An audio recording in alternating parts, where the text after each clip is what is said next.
नमस्कार, मैं हूं तनुजा। आप देख रहे हैं सुरागीलाल न्यूज चैनल का उत्तराखंड बुलेटिन। आइए नजर डालते हैं आज की फटाफट खबरों पर। छात्र संघ चुनाव से पहले बवाल, शिक्षकों ने विधायक को सौंपा ज्ञापन। 17 सितंबर को सीएम आवास का घेराव। फिटनेस शुल्क बढ़ोतरी के विरोध में वाहन स्वामियों का आंदोलन तेज। कालाडूंगी डिपो में बाघ का शव बरामद। बिसरा जांच के लिए भेजा गया बरेली। भाजपा प्रदेश मंत्री बने निर्मल महारा। लोहाघाट में जोरदार स्वागत। जसपुर में एक हफ्ते में 2 हत्याएं, फैली दहशत। एसएसबी ने मेडिकल कैंप में 160 मरीजों को बांटी मुफ्त दवाइयां। प्रधानमंत्री नरेंद्र मोदी के जन्मदिन पर रामनगर में सेवा पखवाड़ा, स्वास्थ्य और महिला सशक्तिकरण पर जोर। प्रधानमंत्री नरेंद्र मोदी के जन्मदिन पर रुद्रपुर में स्वच्छता अभियान। अल्मोड़ा पुलिस लाइन में भगवान विश्वकर्मा की पूजा। प्रधानमंत्री नरेंद्र मोदी के जन्मदिन पर सेवा पखवाड़ा की ओर से दिव्यांगों को मिली नई उम्मीद। आइए अब देखिए खबरें विस्तार से। हल्द्वानी के एमबीबीजी कॉलेज में छात्र संघ चुनाव से पहले ही बवाल हो गया। शक्ति प्रदर्शन के दौरान 2 गुट आमने सामने आ गए और जमकर मारपीट हुई। कॉलेज में 27 सितंबर को छात्र संघ चुनाव होने वाले हैं, लेकिन मंगलवार को शक्ति प्रदर्शन के दौरान निर्दलीय प्रत्याशी का जुलूस पहुंचते ही माहौल बिगड़ गया। दोनों गुटों में हाथापाई और लात घुसे चले। मौके पर पहुंची पुलिस ने फटकार लगाकर हालात को काबू किए। गनीमत रही, किसी को गंभीर चोट नहीं आई।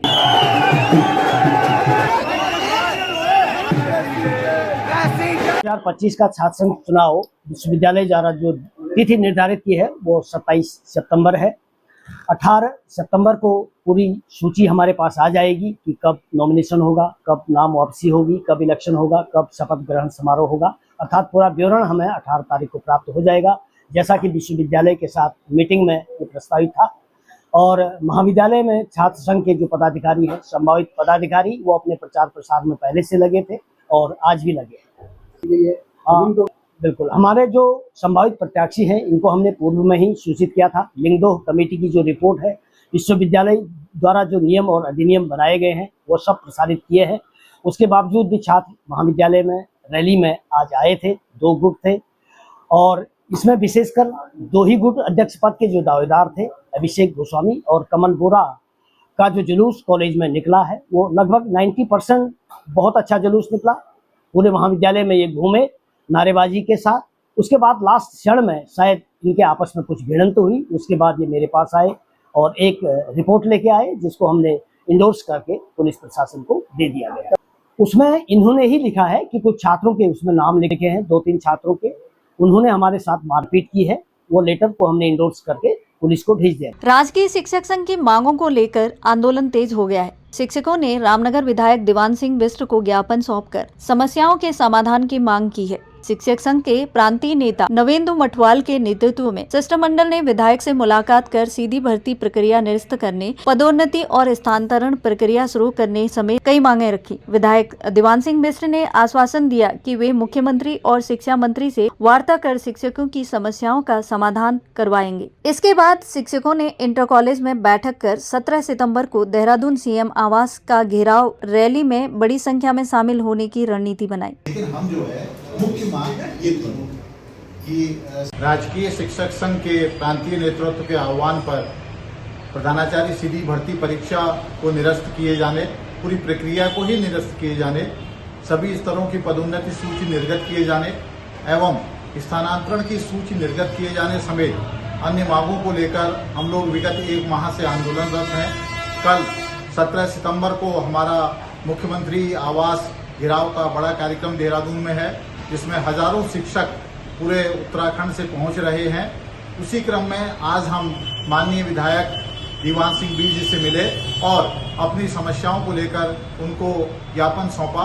उन्होंने हमें आश्वस्त किया है कि वो इस बाबत माननीय मुख्यमंत्री जी और माननीय शिक्षा मंत्री जी से को ज्ञापन सौंप हमारी समस्याओं के तत्काल निस्तारण हेतु उनसे अनुरोध करेंगे। रामनगर वन विभाग के कालाडूंगी रेंज में मंगलवार को निगम डिपो से बाघ का शव बरामद होने से सनसनी फैल गई। गश्त के दौरान चकलवा बीट में कर्मचारियों ने 6 से 7 साल के नर बाघ का शव देखा। सूचना पर वन विभाग की टीम मौके पर पहुंची और शव को कब्जे में लेकर पोस्टमार्टम कराया। डीएफओ ध्रुव सिंह मरतौलिया ने बताया कि इस बाघ के सभी अंग सुरक्षित हैं और शुरुआती जाँच में मौत बीमारी होने से की आशंका जताई जा रही है। असली कारण बिसरा जांच रिपोर्ट आने के बाद ही स्पष्ट हो पाएगा। पोस्टमार्टम वरिष्ठ वन चिकित्सकों की रेख में किया गया और बिसरा बरेली भेजा गया। जांच के बाद बाघ का शव नियमानुसार नष्ट कर दिया गया। लगभग 3:30 बजे हमारे निहाल बीट में वन निगम की डिपो है, वहाँ से कर्मचारियों का फ़ोन आया कि एक बाघ टाइगर मृत पड़ा हुआ है। हमारे कर्मचारी गए वहाँ पर। प्रथम दृश्य बाघ के समस्त अंग सुरक्षित हैं। बाघ वहाँ पे पग मार्ग देखा हमें, चल के भी आया हुआ है। तो ऐसा लगता है कि कल डिपो बंद थी, परसों रात हो सकता है या कल रात वहाँ पर आया है। उसको हम यहाँ पे लाके अभी पोस्टमार्टम चल रहा है। सभी अंग सुरक्षित हैं, इसलिए हमें अभी शिकार का तो कोई मामला बनेगा है। फिर भी इसके बिसरा है, कुछ अंग पार्ट्स हैं, तो अभी हम उसको प्रिजर्व करके IVR है उसको, और एक्चुअल इसकी मृत्यु कैसे हुई उसको पता चल रहा है। ये बाघ की उम्र लगभग 6 से 7 वर्ष का आंका गया है। जिस हिसाब से वहाँ पर चल पर आया है उस हिसाब से लग रहा है कि और सभी अंग सुरक्षित है, तो ऐसा कोई भी सिम्टम्स नहीं है कि जो इसकी कोई शिकार हुआ है या कोई इसको नुकसान पहुंचाया है।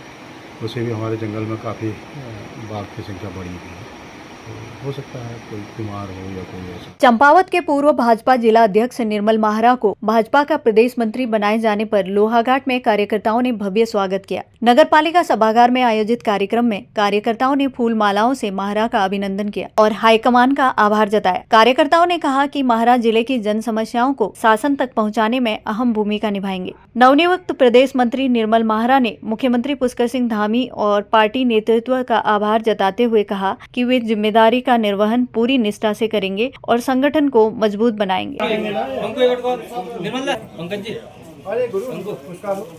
मैं अपने प्रदेश के यशस्वी प्रदेश नेतृत्व आदरणीय यशस्वी मुख्यमंत्री पुष्कर धामी जी, आदरणीय प्रदेश अध्यक्ष महेंद्र भट्ट जी, इस प्रदेश के पूर्व मुख्यमंत्री आदरणीय भगत सिंह कोश्यारी जी और संगठन महामंत्री आदरणीय अजय कुमार जी और राष्ट्रीय नेतृत्व का मैं तहे हृदय से आभार व्यक्त करता हूं कि मैं एक सामान्य कार्यकर्ता को प्रदेश में एक बड़ी जिम्मेदारी प्रदेश मंत्री के रूप में देने के लिए, और मैं आशा ही नहीं उनको विश्वास भी दिलाता हूं कि जो जिम्मेदारी उन्होंने मुझे दी है मैं बढ़ चढ़ के अपनी क्षमता से भी ज़्यादा बढ़ चढ़ कर पूरे प्रदेश के अंदर संगठन की मजबूती में जितना मेरा योगदान हो सकता है वो मैं करने के लिए हमेशा तत्पर रहूँ। बिल्कुल, वो तो हम आपको बताना चाहूँगा कि वो तो हम जब तक चाहे जिले के दायित्व में थे, चाहे मंडलों के दायित्व में थे, क्योंकि ये सामाजिक जीवन हम लोग जी रहे हैं, तो सामाजिक जो समस्याएं होती हैं उसको लेकर हमेशा ही चिंतित रहते हैं। और अभी चूँकि प्रदेश में मुझे दायित्व दिया है, तो जो भी यहाँ की समस्याएँ, जन समस्याएँ हैं या लोगों की समस्याएँ हैं, उसको ले जाकर आदरणीय मुख्यमंत्री तक,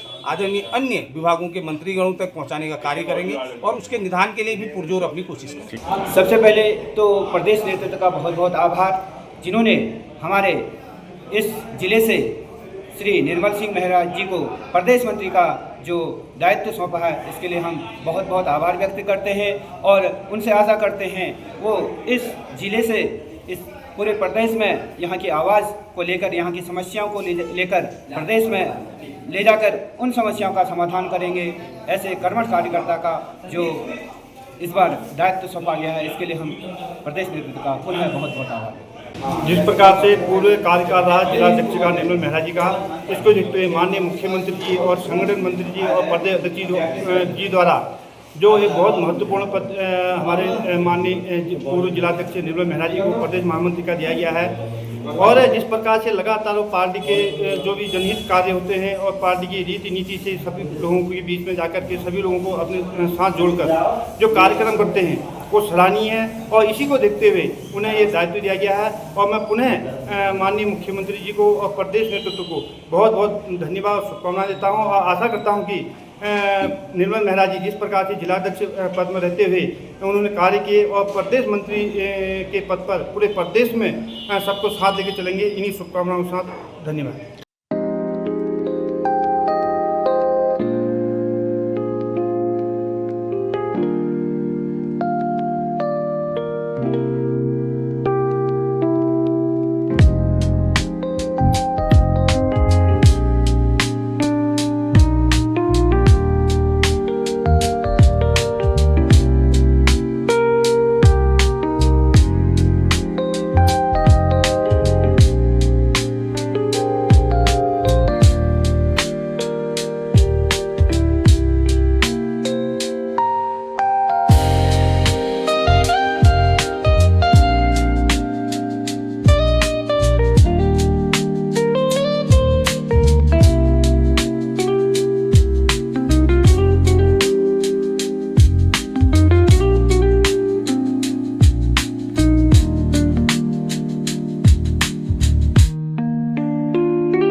चाय तो एक साथ होनी चाहिए, सब लोग एक साथ बैठना ही नहीं चाहते। पापा, ट्राई दिस। लो, सब लपक ली।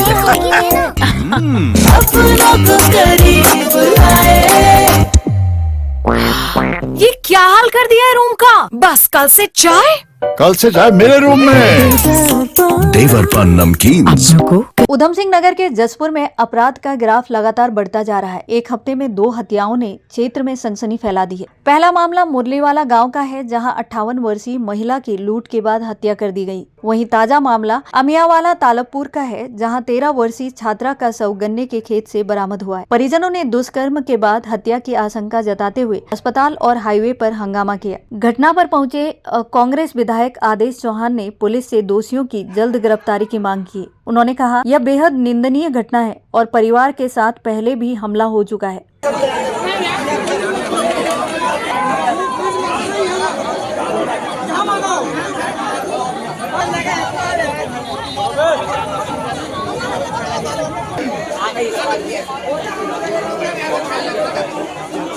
देखिए, लगभग 2:30 बजे की घटना बता रहे हैं।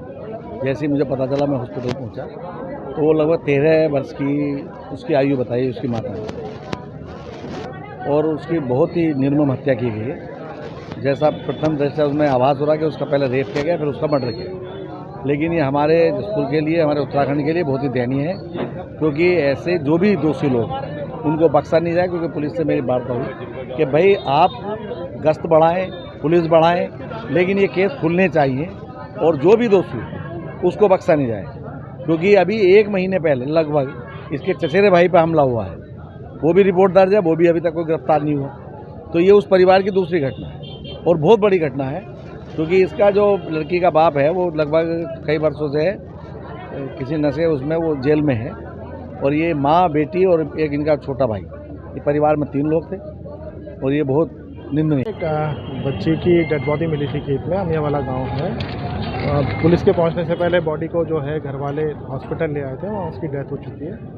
मामले में घर वालों ने कहा है कि हम तहरीर देंगे, अभी तहरीर प्राप्त नहीं हुई है। जो भी पुलिस कार्रवाई है वो की जा रही है। मामले के खुलासे के लिए जितनी टीमें हमें बनानी थी वो बना चुकी हैं।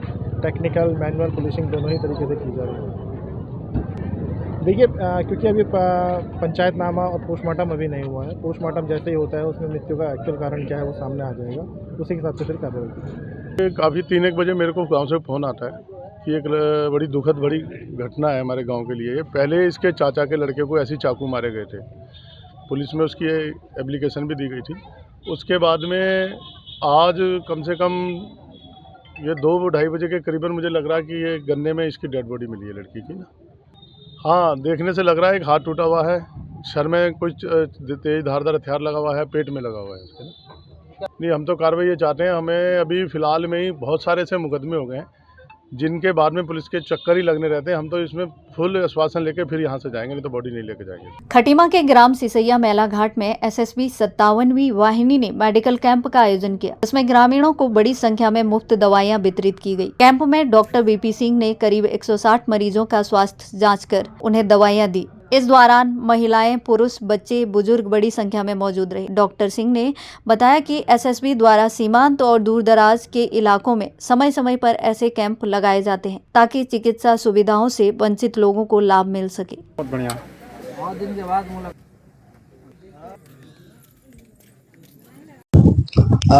मेरा नाम डॉक्टर बीबी सिंह है। मैं second in command medical officer हूँ 57वीं वाहिनी सितारगंज से। ये एक एमसीए प्रोग्राम है, मेडिकल सिविक एक्शन प्रोग्राम। ये हमारे भारत सरकार की तरफ से निर्धारित होता है कि किस इलाके में कहाँ कहाँ करना है, और हम लोग बराबर इस प्रोग्राम को करते रहते हैं, जिससे कि हमारे बॉर्डर इलाके के लोग लाभान्वित हों। जो बीमार हैं, जो मुख्य धारा से दूर हैं, उनको हम लोग ये लाभ पहुंचाते हैं। और सुदूर इलाके में जो लोग जहां पर चिकित्सक नहीं पहुंच सकते या यहाँ की जनता चिकित्सक के पास नहीं पहुंच सकती, उनको हम लोग मुफ्त में चिकित्सा प्रदान करते हैं। साथ में दवाइयाँ भी, औषधियाँ भी हम इनको वितरित करते हैं। तो इस तरह का प्रोग्राम हम अपने सारे एओआर में करते हैं। और महीने में कम से कम एक बार जरूर करते हैं। और अभी तक यहाँ पर भी 150 से ऊपर लोग लाभान्वित हो चुके हैं, जिसमें महिलाएं, बच्चे और वृद्ध भी शामिल हैं। बहुत सारे क्रोनिक बीमारियों के भी मरीज हैं जिनका भी इलाज हमने किया है। और काफी ये बढ़िया प्रोग्राम है जिससे कि ग्राम के लोग काफी लाभान्वित होते हैं। रामनगर के रामदत्त जोशी संयुक्त चिकित्सालय में प्रधानमंत्री नरेंद्र मोदी के जन्मदिन के अवसर पर भारतीय जनता पार्टी के सेवा पखवाड़ा के तहत विशेष कार्यक्रम आयोजित किया गया। कार्यक्रम का उद्देश्य स्वास्थ्य, शिक्षा, खेल और गरीब कल्याण जैसी योजनाओं की जानकारी आम जनता तक पहुँचाना था। क्षेत्रीय विधायक दीवान सिंह बिष्ट ने कहा कि सेवा पखवाड़ा जागरूकता का प्रेरक अभियान है और प्रधानमंत्री नरेंद्र मोदी के 11 वर्षों में देश की सेवा में किए गए कार्य उल्लेखनीय है। इस अवसर पर स्वास्थ्य जांच कैंप आयोजित किया गया जिसमें निशुल्क परामर्श और दवाइयों का वितरण किया गया। महिलाओं के लिए विशेष सत्र में परिवार में महिला सशक्तिकरण, स्वास्थ्य और पोषण पर चर्चा हुई। मुख्य धारा से जुड़े आज हमारे देश के यशस्वी प्रधानमंत्री आदरणीय नरेंद्र भाई मोदी जी का जन्मदिन है और भारतीय जनता पार्टी 17 सितंबर से 2 अक्टूबर तक सेवा पखवाड़े के रूप में इस कार्यक्रम को बना रही है, जिसमें आज प्रत्येक क्षेत्र में, प्रत्येक शहरों में मध्य प्रदेश से ये कार्यक्रम माननीय प्रधानमंत्री जी के द्वारा उसका उद्घाटन किया जा रहा है। तो यहाँ भी उसी कार्यक्रम को सेवा पखवाड़े के रूप में, क्योंकि सेवा ही संगठन है, संगठन ही सेवा है। जो भारतीय जनता पार्टी नरेंद्र मोदी जी के 11 वर्षों में जो कार्य किए हैं सेवा भाव से, और भारतीय जनता पार्टी का सत्ता के प्रति कोई नहीं रहता, वो सत्ता के बगैर भी वो सेवा भाव करना चाहती है। तो इन पिछले 11 सालों में जो इस देश के लिए किया है, आज जो सरकार से देश ऊंचाइयाँ पूरा हर क्षेत्र में से, खेल के मैदान में हो, स्वास्थ्य के लिए हो, लोगों गरीबी के उन्मूलन के लिए हो, हर चीज़ खाद्यान्न के रूप में हो, कृषि के रूप में हो, तो इस प्रकार से जो कार्य किए गए हैं, तो ये सेवा पखवाड़े में लोगों को विभिन्न कार्यक्रमों के माध्यम से लोगों को बताना कैसे उसका लाभ मिले, इसके लिए भी इस सेवा पखवाड़े में इसको लोगों तक सूचना करना है। तो माननीय मुख्य प्रधानमंत्री जी को मैं बहुत सारी बधाई, उनका ये जन्मदिन उनको फले फूले और उनका मंगलमय। प्रधानमंत्री नरेंद्र मोदी के जन्मदिन के अवसर पर रुद्रपुर में भाजपा कार्यकर्ताओं ने स्वच्छता ही सेवा पखवाड़ा के तहत स्वच्छता अभियान चलाया। कार्यकर्ताओं ने गांधी पार्क में महात्मा गांधी, दीनदयाल उपाध्याय और श्यामा प्रसाद मुखर्जी तथा इंदिरा गांधी की प्रतिमाओं की सफाई की। इसके अलावा मेडिकल कॉलेज में स्वस्थ नारी सशक्त परिवार अभियान का आयोजन किया। विधायक शिव अरोरा ने कहा कि प्रधानमंत्री नरेंद्र मोदी के नेतृत्व में भारत ने गरीब कल्याण और सामाजिक विकास की नई गाथा लिखी है।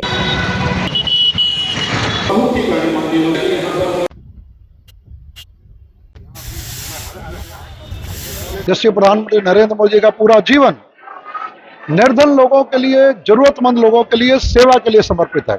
तो इसे सेवा पखवाड़े के रूप में भारतीय जनता पार्टी नरेंद्र मोदी जी का सबसे लोकप्रिय और सबसे ज्यादा संवेदनशील जो विषय रहा है वह स्वच्छता रहा। तो आज गांधी पार्क में भारतीय जनता पार्टी के कार्यकर्ताओं के द्वारा पंडित दीनदयाल उपाध्याय, डॉक्टर श्यामा प्रसाद मुखर्जी, राष्ट्रपिता महात्मा गांधी, पूर्व प्रधानमंत्री इंदिरा गांधी जी, इन सब की मूर्तियों के आसपास स्वच्छता अभियान चलाया गया, उन्हें धोया गया, स्वच्छ किया गया। अल्मोड़ा पुलिस लाइन में आज निर्माण और सृजन के देवता भगवान विश्वकर्मा जयंती के अवसर पर पूजा अर्चना का आयोजन किया गया। एसएसपी देवेंद्र पिचा के निर्देशन में और सीओ गोपाल दत्त जोशी की उपस्थिति में पुलिस बल ने विधि विधान के साथ शस्त्रों और औजारों तथा मशीनों का पूजन किया। पूजन के बाद सभी कर्मियों को प्रसाद और मिष्ठान वितरित किया गया। साथ ही जिले के समस्त थाने, फायर स्टेशन और अन्य शाखाओं में भी भगवान विश्वकर्मा के चित्र पर माल्यार्पण कर पुष्प अर्पित किए गए। भगवान विश्वकर्मा को मानव को सुख सुविधाएं प्रदान करने और यंत्र निर्माण विद्या के लिए जाना जाता है। चाहे तो एक साथ होनी चाहिए, सब लोग एक साथ बैठना ही नहीं चाहते। पापा, try this. लो, सब लपक लीजिए।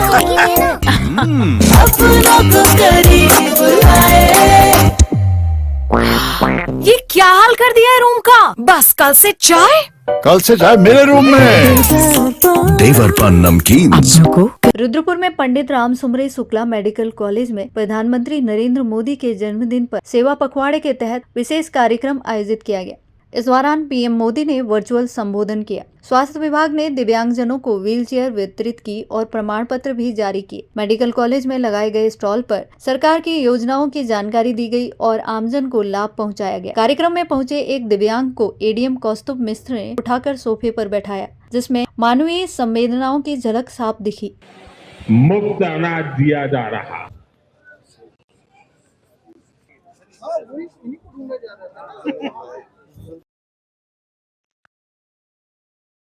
कार्यक्रम है और क्या लक्ष्य रखा गया? आज आप सब लोग को पता होगा कि हमारे माननीय प्रधानमंत्री जी का जन्म दिवस है और उन्होंने बहुत ज़्यादा आज हम लोग को संकल्प अपने अभिभाषण में दिया है।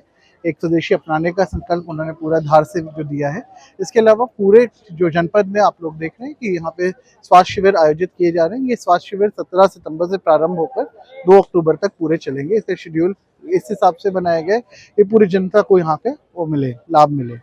हमारी कोशिश ये भी की जा रही है कि इनको हम लोग समाज कल्याण के शिविर जो लाभार्थी हैं उनको भी बुलाकर उनकी स्वास्थ्य जांच हो सके।